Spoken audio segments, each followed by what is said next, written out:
Hi, my name is Julene Allen, founder of Women for Action, a 501c3 organization which aims to tell stories about the under-recognized contributions of women innovators.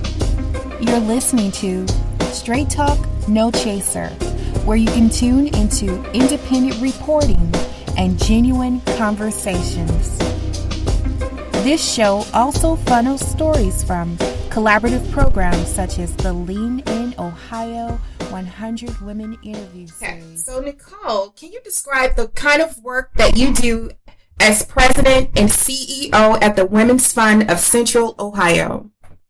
Sure. So the organization, the Women's Fund of Central Ohio work strives to create gender equality and influence.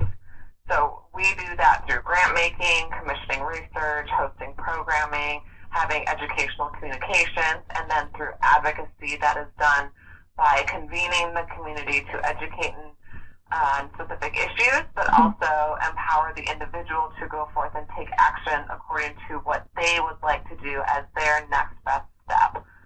So in my role, it's important to be compelling as a storyteller, to be motivating as a team member and a community member, but also to be deliberate, articulate, and thoughtful, because what we're trying to measure, social change, is not input-output measurable.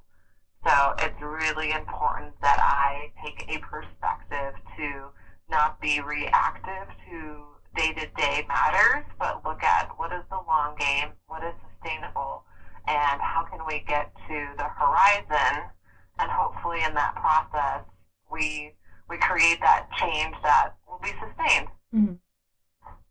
So early in your career, you worked as a licensed alcohol and drug treatment and prevention counselor. What led to your work in women's advocacy? Yes. So there was a fork in the road about 10 years ago.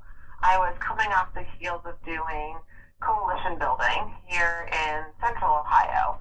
Mm-hmm. And so taking the idea of being a content expert in something, a facilitator, someone who had a position of being in the lead seat, but going out into the community and raising awareness through social cause messaging.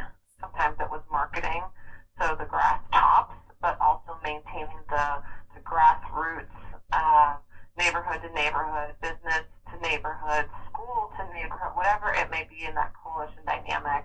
I had an opportunity to then go to the YWCA, and I thought, well, that's an interesting thought for me to consider, or do I take a path that would put me down public health? Mm-hmm. That's what I went to school for. That was my education. That would make sense.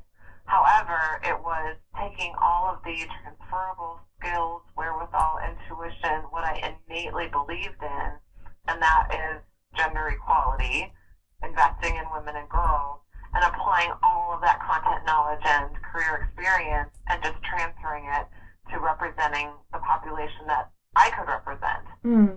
So it became very personal. Okay. And that was exciting. It was like, even I get to do everything I'm doing for work except represent myself and my daughter. Mm. Yes, sign me up. Yeah.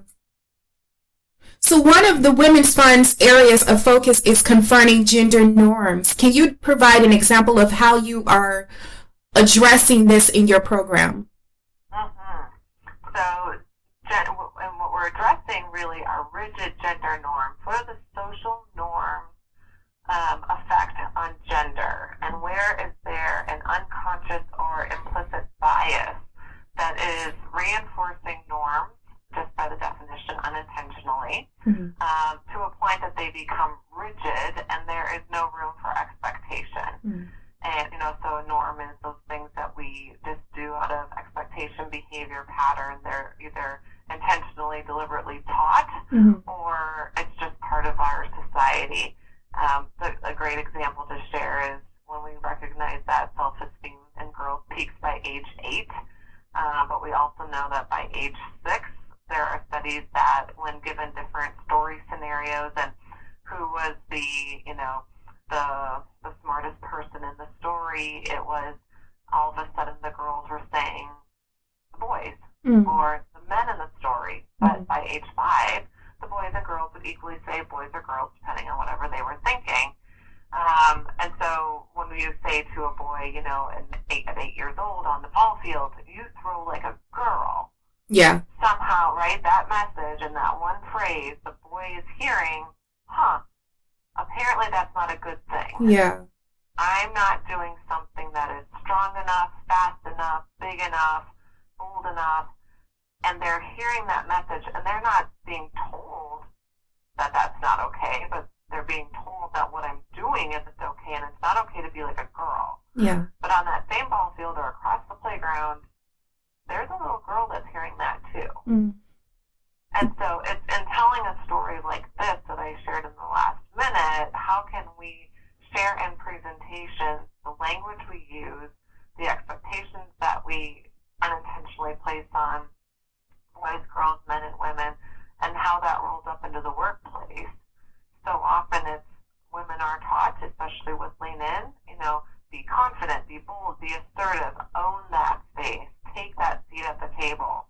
And yet when we do pull that chair up, what are those other norms that we are working up against? And how can there be some equal playing ground, both for the women, but also the men, to be mindful of what are you unintentionally bringing to the conversation, the meeting, performance reviews, how we recruit people, how we retain employees, when do we promote, and what we're also learning with our own research is that women more than men are associating women with being caregiver and nurturer, and men as provider and career. The majority of people do that, but women are doing it more than men. So we want men to be part of the conversation, but we also don't give ourselves a pass. Yeah. So we've designed a toolkit, so there's actually a product. So we make it really easy that you can either have a 10-day facilitated conversation by someone from the Women's Fund, or you go right to the website, you download this toolkit, and there's a manual, like a little instruction guide that walks you through the exercise. And it's a man box and a woman box. What does it mean to act like a man? And then what does it mean to act like a woman? And what are the consequences if someone were to behave outside of that box? So everybody in the room can have a conversation like you and I are having. And then there's about 18 other questions that each individual can go through and ask. Interesting. And the idea is that we just start raising awareness and shifting attitudes, knowing that down the line, behavior change can occur, policy change can happen. But there's a lot of awareness and attitude shifting that needs to happen for a strong and firm foundation first. So, in initial correspondence, you mentioned that you belong to a Lean In circle. If you do not mind sharing with the Lean In Ohio audience, how has your circle impacted your career? Well, and I'll step back too and say that particular Lean In circle was a friend of mine looked to me when the Lean In circles were beginning, 3.5 years ago in a strong way, and said, we need to do this. And I said, okay, how's this going to work? What are we going to do? And we set out and we each identified 4 women that didn't know each other, that ought to know each other. We had women who had children, women who didn't, women who were married, women who were not. We had women from nonprofit and for-profit. But there was a basic and keen sense of wanting to evolve as an individual, a woman. They were in a seat of influence within their organization, if not the leader. And how can we, create the connections and synergy to learn from each other? And how that worked for me with my career was recognizing the importance of being intentional, and diversity is important, but it's really more demonstrated in inclusion. So I would say most tangibly, something that was a really great idea of an invitation from a friend to do, a meeting once a month with a group of women that we wanted to invest in. The response back was, how do I really deliver my belief and value of inclusion. And it takes time. You have to commit to it. It is something that doesn't just happen accidentally. So, Nichole, I founded the global program Lean In Women of Color in response to the lack of women of color in significant forms of leadership, including their low participation in Lean In circles.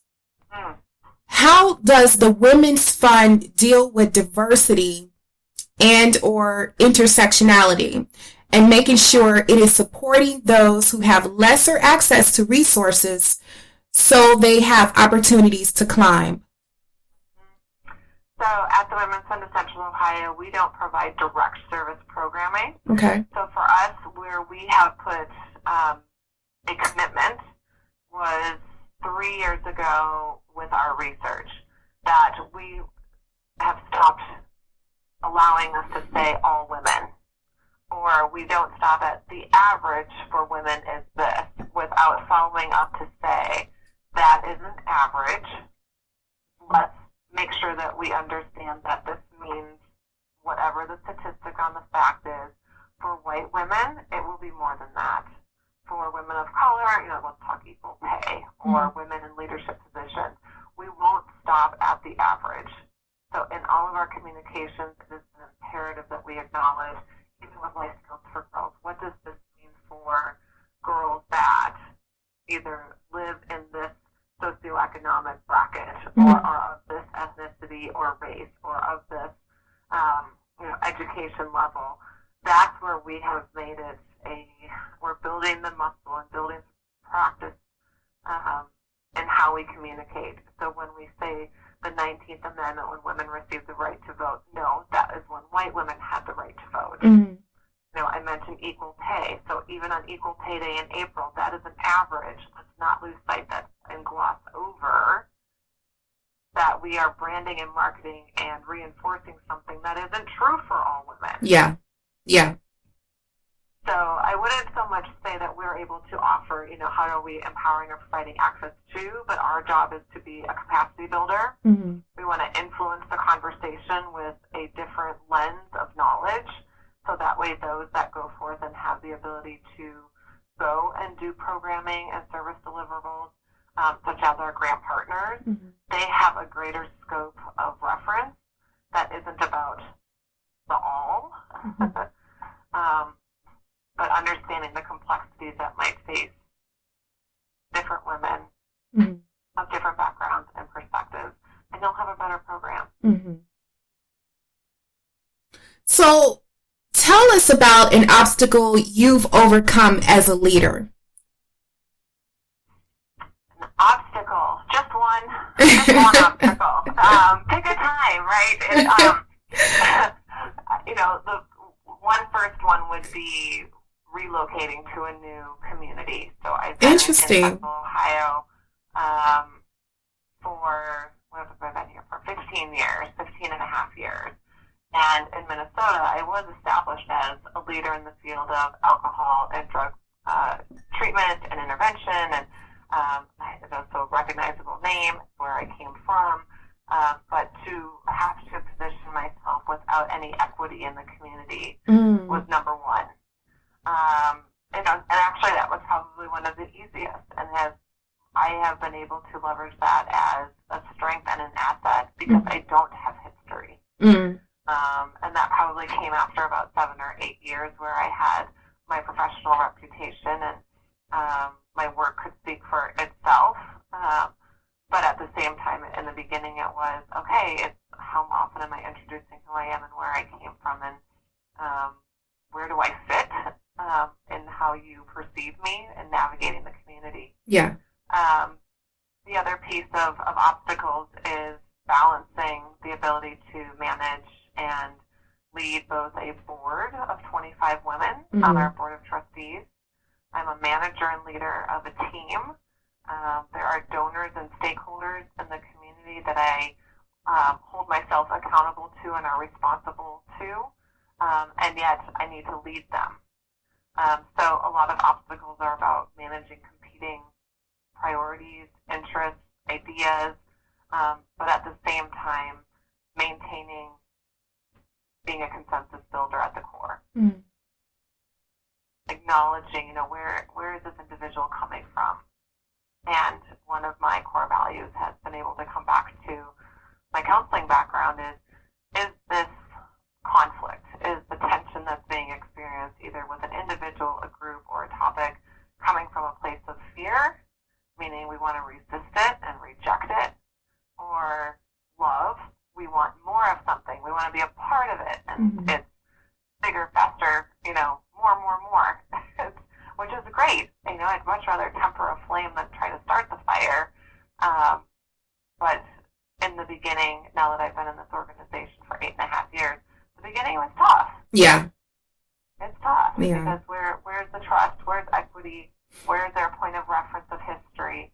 And it's allowing oneself to really just slow down and, okay, what's my intuition feeling with this?